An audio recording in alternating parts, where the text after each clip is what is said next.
Iya, Mas Arif. Iya Mas. Nah, teman-teman nih penasaran semua melihat Mas Arif ini sebagai politisi yang tajam, kritis, dan keras ceplos gitu. Sampai dikenal di kalangan bawah tuh Mas Arif tuh hebat loh. Sampai masyarakat yang bawah tuh bener-bener update Mas Arif. Tapi kita nih penasaran nih, gimana sih riwayat hidup Mas Arif nih sebenarnya? Apa dari dulu keras atau emang jiwanya itu sudah terbentuk dari lama? Gimana, Mas Arif? Ya kalau terkenal sih aku nggak tahu lah terkenal apa enggaknya kan. Cuman kalau aku mau cerita kehidupan saya itu, saya itu hidup dari yang dihidupi oleh seorang ibu saja. Ya, dengan ibu saya itu punya 6 anak. Ibu saya itu usahanya dagang jamu seduhan. Dan saya sebenarnya kan terlahir itu di sebuah desa kecil Mas, di Jawa Tengah, yaitu di desa Bukateja di Kabupaten Purbalingga. Oh, Mas Arif itu orang Banyumas ya? Orang Banyumas. Nah kemudian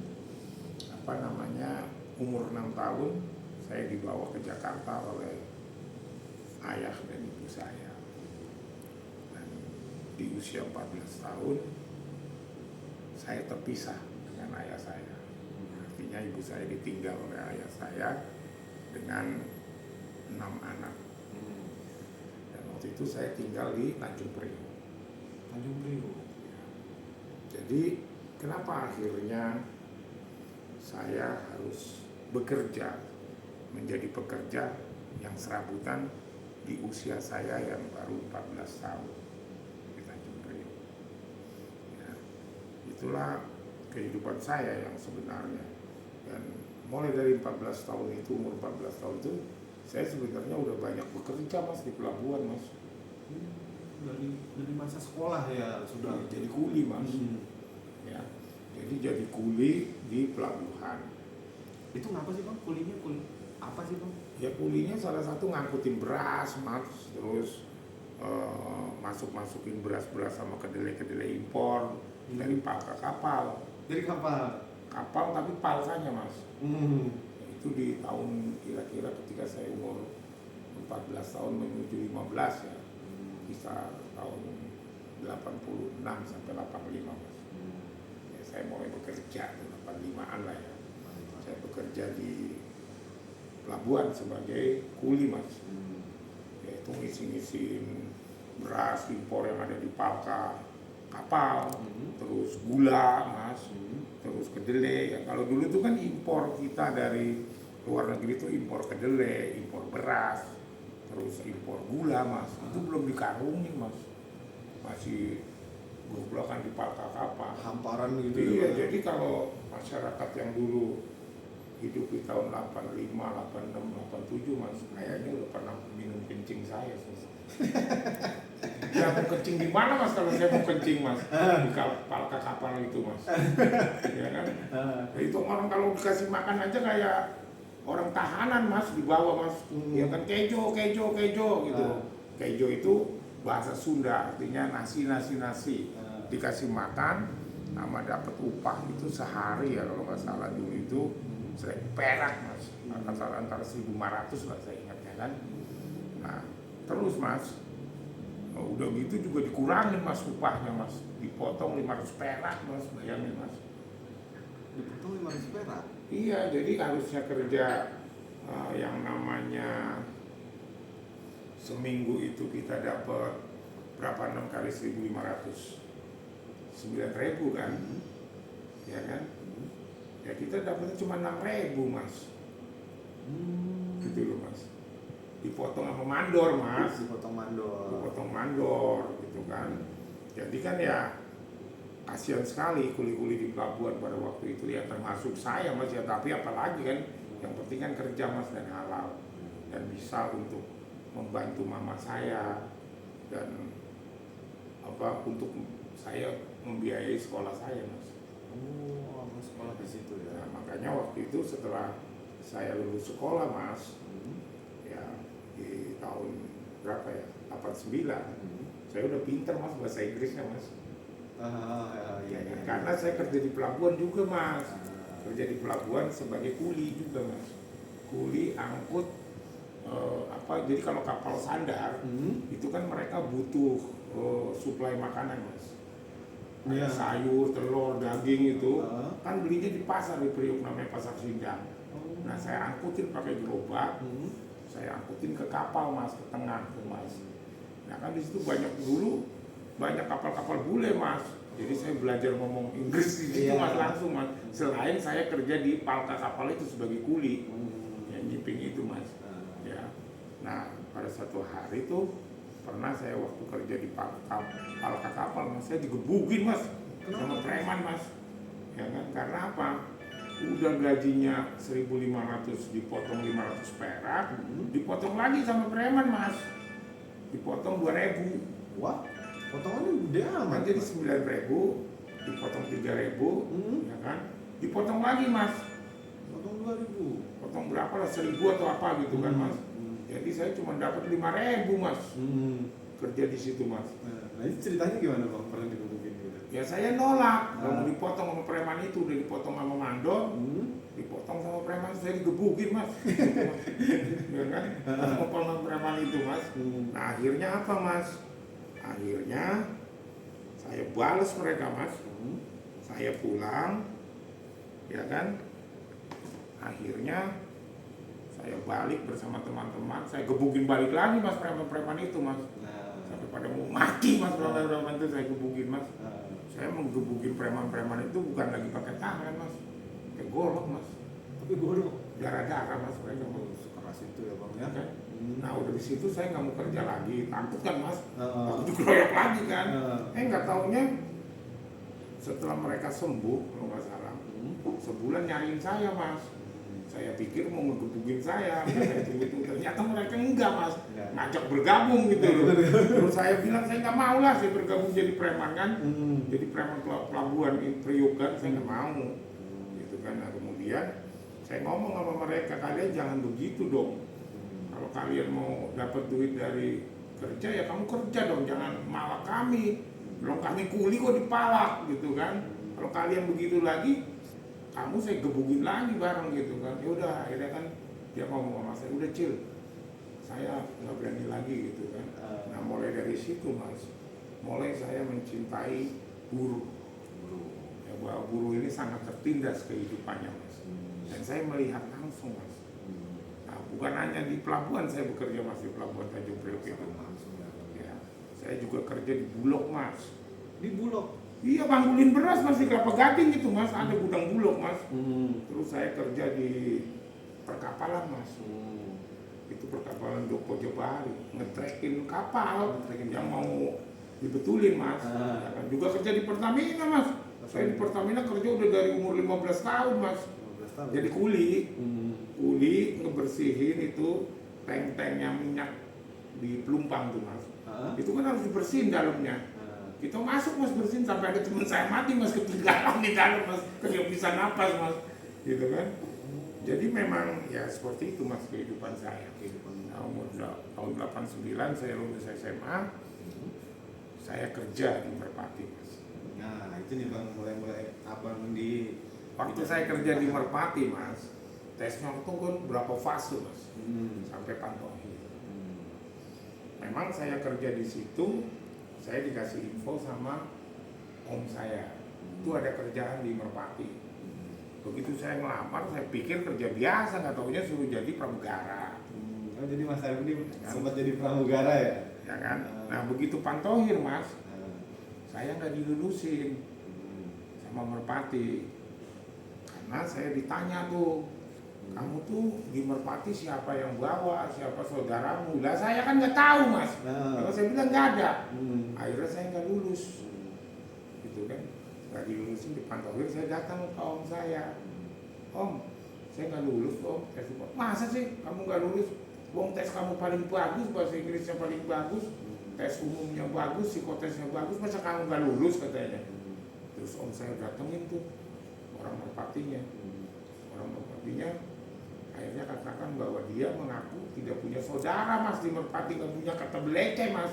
Jadi dulu mas yang kerja di BUMN itu Merpati ke Garuda, Bank Mandiri semua apa itu mas harus ada kata belece, harus ada saudara. Sedangkan om saya itu tidak kerja di Merpati, tapi dia seorang penerbang polisi, ya, dia itu freelance di Merpati, ya, seorang pilot, ya kan.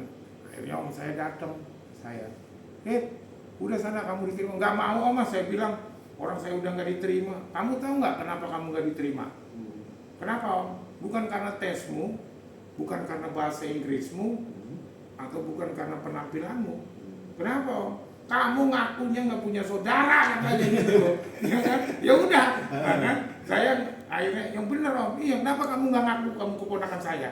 Yang saya nggak tahu om itu kerja juga di Merpati, saya bilang gitu. Nah gitu loh mas. Seperti itu. Gitu ya. Dipikirnya abang kasih info aja gitu ya. Iya mas. Harus mesti ada KTP. Oh iya mas, di BUMN gitu mas. Dulu jadi pegawai mas, nggak gampang harus ada KTP. Abang cerita lah seluk-beluk pramugara tuh zaman Merpati itu bang. Kan rindu juga kita bang. Loh kalau Merpati itu mas, dulu itu jaya mas di zaman saya masih. Iya betul. Terus ambruk itu begitu keluar airline swasta seperti Lion Air, Jatayu, terus apa lagi itu Batavia, terus Star Air, terus ada lagi apa dulu AWR, ya kan itu akhirnya Merpati banyak saingan, ya kan, dan akhirnya memang ya harus ditutup rugi. Seharusnya sih Merpati bisa dibuka lagi di eranya Pak Prabowo untuk melayani daerah-daerah terpencil. Oh perintis ya. Perintis. Dulu kan Merpati memang perintis. Iya betul Kan? Ya kan. Dan jangan salah loh mas, saya itu jadi pramugara, tingkatan saya itu sampai jadi instruktur flight safety loh mas. Ya kan. Nah, istilahnya 3 bar gitu ya. Saya jadi asisten purser mas, gitu kan. Bukan barangan gitu kan, gitu loh mas. Oh jadi abang pas di Merpati itu udah mulai jadi komandan buruh ya di situ ya? Ya, jadi gini. Pada saat setelah reformasi, saya bersama beberapa kapten penerbang itu mendirikan yang namanya Serikat Karyawan Merpati. Sebelum Serikat Karyawan Merpati didirikan, kita bubarin mas Korpri mas di dalam Merpati. Jadi yang pertama kali membubarkan Korpri itu di Merpati mas, salah satunya saya pembubarnya mas. Gitu kan mas, gitu loh mas. Itu mas, jadi pertama kali serikat pekerja yang ada di BUMN itu pekerja Merpati mas, yang lainnya belum ada. Mau PLN, Telkom belum ada mas. Gitu. Makanya kalau dicek di Depnaker, pendaftaran serikat pekerja di BUMN yang pertama kali Merpati mas nomor 1 mas. Gitu loh mas. Padahal itu dominasinya kan kuat banget itu bang Korpri itu. Oh kita demo, kita bubarin mas, nggak ada urusan mas. Itu kan waktu itu mas, setelah reformasi tahun 99 mas, kita bubarin mas. Ya, gitu loh mas. Nah disitulah kenapa saya tertarik ingin berjuang bersama buruh, mensejahterakan buruh itu karena saya digebukin mas sama preman mas. Gitu loh mas. Merasakan di bawahnya gimana, ternyata di pemerintahannya di BUMN juga begitu. Iya digebukin saya mas, gitu loh mas. Ya kan sama preman-preman di Belindo mas. Gitu kan mas, sampai saya gebukin balik lagi mereka. Pantas aja bang kalau bicara nih tentang buruh nih kayaknya menjiwai sekali, ternyata emang bener dari bawah buruh ya. Iya mas, makanya saya kata orang kan saya ngomongin ceplos, nggak takut. Saya ngapain takut orang kalau bener. Sama kayak di waktu saya jadi kuli di pelabuhan Tanjung Priok, ngapain takut, saya bener kok. Ya kan, saya ngomong kenapa dipotong gaji saya. Ya kan, gimana saya nggak marah. Gitu kan, gitu loh mas. Ya kan, yang walau harusnya saya gebukin mas sampai hancur muka saya, balik saya gebukin lagi mas, saya bacok mas. Gitu loh mas. Ya kan, gitu loh mas. Nah tapi ada hubungannya nggak bang dengan abang ini kan selain apa tuh, selain tajam juga kan pakaiannya ya nyentrik aja biasa aja gitu, kayak buruh aja gitu, kayak pakai levis aja gitu. Itu ada hubungannya bang ke situ bang? Sebenarnya kalau masalah levis itu bukan masalah hubungannya dengan buruh ya. Memang pakaian levis, celana lipas itu adalah simbol sebagai pekerja ya. Filosofinya ya. Ya, tapi kalau mau saya jelasin, sebenarnya saya ingin membuat mencintai alam. Menggunakan celana Levi's itu sebenarnya mencintai alam. Karena kan celana Levi's ini lama kotornya mas, bisa seminggu. Artinya kan nggak saya cuci-cuci nih mas celana saya seminggu mas. Ya kan, akhirnya apa? Irit air, ya kan? Air bersih tidak hilang. Irit daripada sabun. Sabun itu kan pencemaran mas kalau di sungai. Ya kan? Jadi kan saya nggak banyak pakai sabun mas, ya kan? Lebih irit ekonomis gitu kan mas. Yang kedua mas, air itu sebenarnya adalah sangat penting, terutama air bersih yang harus dimanajemenin baik oleh negara. Karena kalau air bersih, maka tingkat kesehatan masyarakat juga lebih tinggi, ya kan? Penyakit akan banyak hilang. Nah kalau airnya kotor, tidak bagus, tidak punya kualitas untuk nyiram daun, untuk nyiram sayuran, untuk menyuci daging dimakan kita, akhirnya kesehatan kita terpengaruh. Jadi ini yang memang harus dilakukan, bagaimana kita menyediakan air bersih bagi rakyat. Karena kebanyakan penyakit itu datangnya itu tidak hanya dari rokok nih yang saya isep sekarang. Saya tahu ini membawa penyakit. Tapi kalau saya berhenti kasihan juga mas. Itu guru-guru pada dipecatin mas nanti. Guru-guru rokok. Ya iya. Kan? Makanya kalau air itu bersih, maka kesehatan tinggi. Dan paling banyak pengaruh kesehatan itu datangnya dari air yang bersih, konsumsi yang bersih airnya dan berkualitas. Gitu loh mas. Berarti air sumber kehidupan. Iya, jadi saya pakai lepis ini mas, bukan karena apa. Itu saya berpikir gitu, pakai lepis. Dulu saya pakai bahan mas, waktu di pramugara saya jadi bahan gitu Ya, kan. karena seragam kerja kan. Seragam kerja kan. Nah setelah saya nggak jadi pramugara, saya pakainya celana lepis terus. Karena kan nyucinya paling 4 hari sekali gitu kan. Lebih irit air gitu kan, irit sabun, gitu loh mas. Dan lepis pun awet ya bang ya. Awet mas, kuat dan murah mas. Ya kan ini aja harganya cuma 90.000 nih mas lepis saya mas. Ya kan, gitu loh mas. Dan kalau mau dibagusin kan bagus tuh, ada kantongnya kan ya tuh. Ya kan tuh coba deh dilihat. Coba tuh, saya nggak bohong, 90.000 tuh. Mereknya apa tuh?